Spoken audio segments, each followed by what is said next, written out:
Hi అండి అందరికి. ఇక నేనైతే ఏం చేస్తున్నా చూడు, పైన అయితే పుంటికూర పెట్టినాము. పుంటికూర అంటే గోకూర. ఇక గోకూర దెంపనికైతే వచ్చినాము. ఇక నేను నా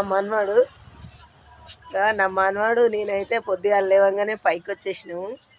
ఇక పైన గొగ్గుర చూడు ఎట్లా ఉంది, చాలా బాగుంది. పొద్దున గొగ్గుర తీసి పచ్చడి రూడదామని వచ్చేసినాము. గొగ్గుర పచ్చడి అయితే ఎంతమందికి ఇష్టం, చాలా మందికి ఇష్టం. గొగ్గుర అంటే ఇష్టం లేని వాళ్ళు ఎవరు ఉన్నారు. గొగ్గుర చూడు ఎట్లుంది, చాలా బాగుంది. గొంగూర అయితే వెంపనికి వచ్చిన నేను టింకు. ఇంకా చూడండి,